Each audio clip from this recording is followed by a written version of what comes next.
시청자 여러분 안녕하십니까? 헬로티비 뉴스입니다. 양주에서 미래교육의 새로운 모델이 시작됩니다. 초등학교부터 고등학교까지 연결되는 IB 교육벨트가 경기 북부에서 처음으로 완성되는데요. 보도에 김신혜 기자입니다. 양주 덕정고등학교가 IB 월드스쿨 인증을 받았습니다. 이번 인증으로 초중 고등학교로 연결되는 이른바 IB 벨트가 양주에서 완성됐습니다. 효촌초, 남문중, 덕정고까지 이어지는 벨트. 경기 북부에서는 처음입니다. 지역의 모든 초, 중, 고 학교가 함께 이루어 나가는 벨트로서 저희 동두천 양주의 미래교육 플랫폼이 완성됐다고 볼 수 있습니다. 자기주 도성과 그리고 성찰, 그리고 탐구 정신을 바탕으로 그러한 성취감을 느낄 수 있을 것이고. IB 교육과정 설명회가 덕정고등학교에서 열렸습니다. IB 프로그램 운영 방식과 대학 진학에 어떤 도움이 되는지 등을 소개하는 자리였습니다.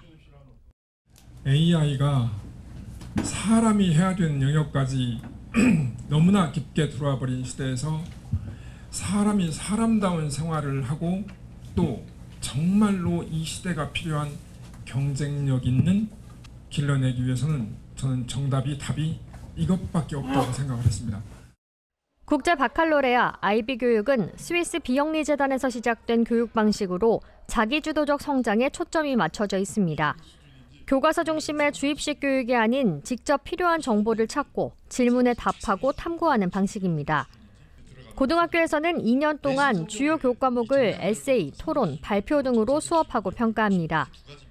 올해부터 고교 학점제가 전면 시행됐고 2028년도 대입 개편안에 절대평가와 논술 확대 등이 포함된 만큼 사고력 등을 키우는 IB 교육이 더욱 주목되고 있습니다.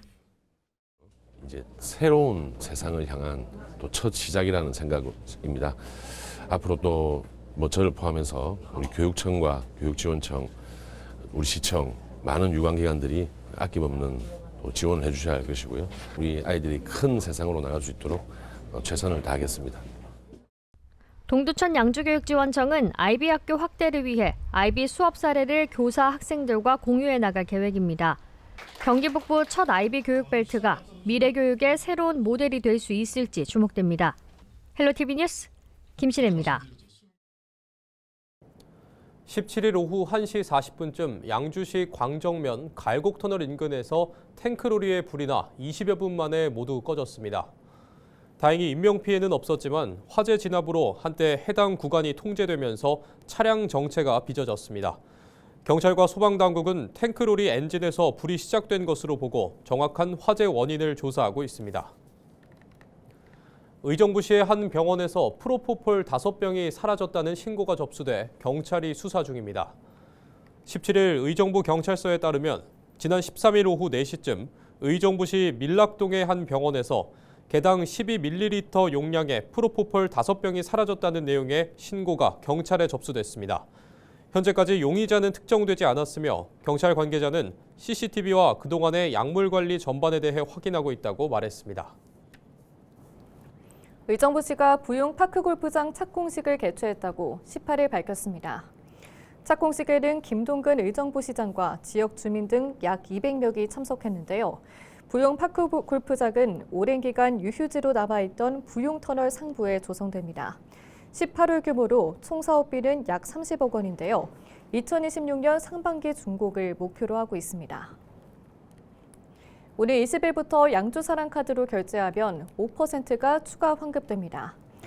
양주시는 최근 행정안전부의 지역사랑 상품권 우수 지자체 선정으로 국비를 지원받아 이 같은 소비 촉진 사업을 추진한다고 밝혔습니다. 확보된 국비는 4억 5천만 원으로 추가 환급은 기본 충전 시 제공되는 10% 인센티브에 더해서 적용될 예정입니다. 의정부 도시공사 유드림 봉사단은 고산 청소년센터와 장애인 보호 작업장 솔비터 참여자들과 함께 친환경 체험 활동을 운영했습니다. 참여자들은 직접 수확한 신선한 식재료로 서로 협력하며 샌드위치를 만들었으며 친환경 생활 실천의 의미를 함께 되새겼습니다. 인천시가 17일 정부 서울청사에서 기후에너지환경부, 서울시, 경기도와 함께 수도권 생활폐기물 직매립 금지 제도의 내년 1월 시행을 원칙으로 하고 실무 협의를 진행했습니다. 기후에너지환경부와 세계 지자체는 생활 폐기물 수거 지연이나 적체 상황을 방지하기 위해 기초 지자체 준비 상황을 점검하는 한편 재해 재난이나 소각시설 가동 중단 등을 제외하고 직매립을 금지하는 방향으로 기준을 논의했습니다. 앞으로 협의체는 올해 말까지 예외적 허용 기준을 마련하고 직매립 금지 제도를 원칙적으로 시행하되 생활 폐기물이 안정적으로 처리될 수 있도록 하는 방안을 마련할 계획입니다.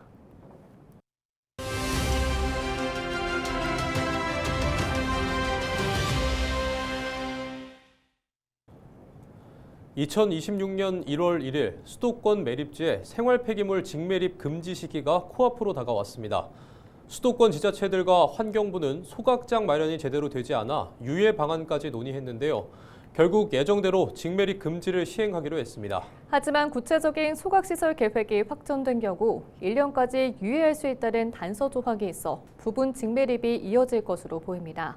오늘은 장정구 기후생명정책연구원 대표를 통해 수도권 매립지 직매립 금지 유예 논란이 발생했던 문제에 대해 들어보겠습니다. 직매립 금지를 정한 게 전제가 자원순환 정책이었잖아요. 네, 맞습니다. 지금 그러면 그 의미는 지금 잘 보이지도 않고 퇴색된 것 같고 결국엔 지금 진전된 게 없는 것 같습니다. 왜 이렇게 된 겁니까? 네, 참 답답하고 어떻게 보면 예견이 됐던 상황으로 지금 가고 있다라고 이제 말씀을 드려야 되는데 이게 처음부터 쉽지는 않았던 사업인데 왜냐하면 생활 쓰레기 직매립을 금지를 하려고 하면 뭐 다 아시는 것처럼 소각장 같은 시설이 확충이 돼야 되잖아요. 근데 소각장 시설이라고 하는 게 환경 기초 시설로서 주민들이 원치 않는 시설입니다. 그러면 결국에 이런 환경 기초 시설들에 대해서 주민 수용성을 확보하기 위한 노력들을 했어야 되는 거죠. 근데 이제 이게 그동안 준비를 그러니까 여러 가지 주민 수용성이 확보가 안 됐기 때문에 안 됐기 때문에 라는 이유로 하는데 이미 그 제도가 마련이 된 지가 벌써 언제입니까? 4년이 넘었거든요. 이제 내년이면 이제 5년 차 들어가는데 이거는 결국엔 환경부만의 문제라고 보기는 어려운 거고 결국은 그걸 해야 되는 지자체, 특히 서울, 경기도, 뭐 인천 말할 것도 없고요. 이 문제에 대해서 안일하게 그동안처럼 대응했다 이렇게 봐야 된다는 말씀을 드립니다. 현 상황은 어떻게 봐야 돼요?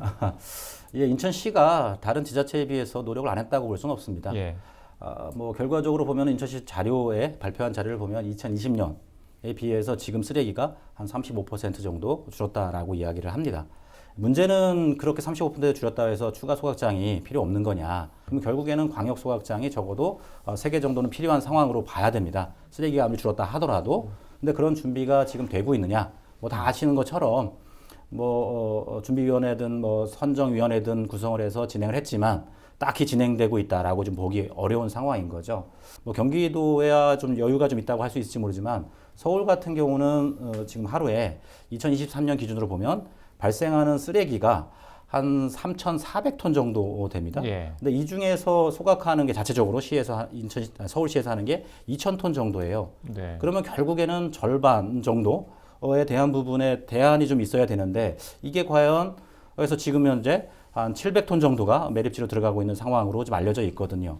근데 마포 소각장을 하려고 하다가 주민들 반대에 의해서 지금 벽에 부딪힌 상황이고 소송에서 또 1심에서 진 상황이에요. 물론 인천 시민 입장에서는 다른 보다 좀 나을 수 있지 모르지만 인천 또한 답이 있다고 보지 어려운 상황이다. 이렇게 말씀을 드리는데 국가적으로 보면 가장 큰 이제 서울의 상황을 고려 안 할 수는 없겠다라는 생각도 해야 될 것 같습니다. 제가 이제 민간 소각장에 대한 얘기를 좀 할 필요가 있는 것 같아요. 불가피하게 임시로 민간 소각장을 활용할 수는 당연히 이해를 하는데 민간 소각장 쪽으로 앞에 공공 소각장 문제 해결되지 않으면 대안으로 굳어질 가능성도 적지 않잖아요.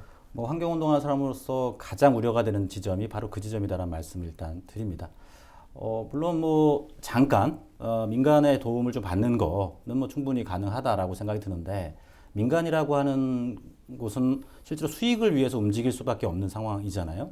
만약에 이제 이걸 민간에 위탁을 해서 처리한다라고 하면 민간 시설들은 이제 확장을 해야 될 거고 일정 정도 벌이가 되기 위해서 쓰레기를 받아야 되는 상황일 거라는 거예요. 왜냐하면 결국에는 행정에서는 실제로 쓰레기를 줄이기 위한 노력을 해야 되는데 민간 입장에선 쓰레기를 줄일 이유가 없는 거죠. 왜냐하면 쓰레기가 많이 들어올수록 처리하는 비용을 본인들이 더 받을 수 있는 상황인 거잖아요. 그러면 그들은 쓰레기를 줄이려는 노력을 할 이유가 없는 상황이 될 수 있다는 겁니다. 결국에는 이거는 자원순환 정책 전체 전반을 흔들 수 있는 사안이기 때문에 아주 제한적으로 뭐 선택은 할 수 있겠다. 근데 그것 또한 명확하게 사회적인 약속. 근데 요즘 사회적인 약속이 행정 간의 한 협의도 지키지 않는 상황이기 때문에 얼마나 효력이 있을지 모르지만 상당히 우려가 되는 지점이다.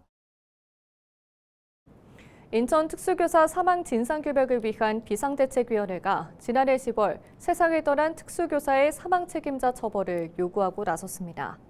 비상대책위는 오는 19일 남동경찰서에 인천 특수교사 사망 책임자 처벌을 위해 형사고발을 진행한다고 밝혔습니다. 비대위는 그동안 인천시 교육청은 특수교사 사망의 진상규명과 책임자 처벌이라는 비대위와 인천 시민 요구에 시간 끌기로 일관했다며 책임자 처벌을 인천시 교육청에 맡길 것이 아니라 직접 고발하기로 했다고 말했습니다. 이를 위해 비대위는 고인의 기일인 10월 24일에 맞춰 1,024명의 공동 형사고발인 모집에 나선 상태입니다. 앞서 인천 모 초등학교 특수교사 A씨는 정원을 초과한 특수학급을 맡아 경무에 시달리다가 지난해 10월 24일 숨졌습니다. 당시 그는 자신이 맡은 학생 8명 외에도 통학학급에 있는 특수교육 학생 6명을 수시로 지도하고 매주 29교시의 수업과 행정 업무까지 함께 맡는 등 경무에 시달렸던 것으로 파악됐습니다. 올 한 해 인천항을 찾은 크루즈가 코로나19 이후 역대 최다를 기록했습니다. 인천항만공사는 올해 기항 15항차, 모항 15항차 등 모두 30척의 크루즈가 인천항을 찾았다고 밝혔습니다. 1월부터 10월까지 인천항에 입출항한 여객 수는 71,233명입니다. 올해 마지막 항차로 5만 5천 톤급 호화 크루즈선 세븐시즈 익스플로러가 지난 15일 인천항에 기항했습니다. 해당 선박에는 승객 715명이 탑승했으며 이들은 인천과 서울 등 수도권을 관광한 뒤 출항했습니다. 내년 크루즈 첫 항차는 2월부터 운영할 계획입니다. 경기도가 오는 20일 오후 3시 18분 경기 기후위성 1호기를 발사합니다. 경기 기후위성 1호기는 미국 캘리포니아 반덴버그 우주군기지에서 발사될 예정인데요. 도는 발사 상황을 경기도청 공식 유튜브로 생중계할 계획입니다. 경기 기후위성 1호기는 약 500km 상공에서 경기도 지역을 통과할 때마다 홍수와 산불 등 자연재해로 인한 피해와 식생 변화 등을 모니터링할 예정인데요. 차성수 경기도 기후환경에너지국장은 이번 경기 기후위성 발사는 기후위기 대응을 선도하고자 하는 경기도의 의지가 실현되는 것이라고 강조했습니다. 경기도교육청이 11월 9개 고급 평준화 학군 배정을 위한 추첨을 이어갑니다. 학생 배정의 첫 출발이 되는 수험번호 기점은 임태희 경기도교육감이 17일 직접 추첨했습니다. 이어 학교별 기점과 간격수는 20일에서 26일 사이 각 학교장과 학교 운영위원장이 추첨합니다. 도교육청은 이런 방식을 거쳐 내년 1월 6일에 고등학교 배정 대상자를 확정 발표하고 학생별 배정학교는 같은 달 23일 발표할 예정입니다. 인천시 교육청이 다음 달 19일까지 중학교 3학년을 대상으로 고교교사가 직접 학교를 방문하는 고교학점제 미리보기 프로그램을 운영합니다. 이 프로그램에는 고교학점제 현장지원단 소속 고교교사 27명이 강사로 나서 사전 신청한 72개 중학교를 찾아가 대면 강의를 진행합니다. 강의 내용은 고등학교 생활 변화와 2022년 개정 교육과정 이해, 과목 선택 방법과 대입 전형 연계 전략, 주요 대학의 2028학년도 전공 연계 과목 사례 등으로 구성되어 있는데요. 꿈들의 공동교육과정과 인천 온라인학교, 꿈이음 대학 등 인천시 교육청의 고교학점제 지원 사업도 함께 안대할 계획입니다.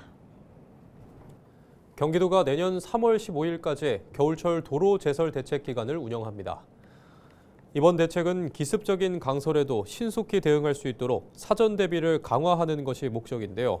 도는 먼저 지방도 등 도와 시군이 관리하는 도로 19,961km에 대해 제설 대책을 수립하고 제설 차량 2,194대, 제설 장비 3,298대를 확보했습니다.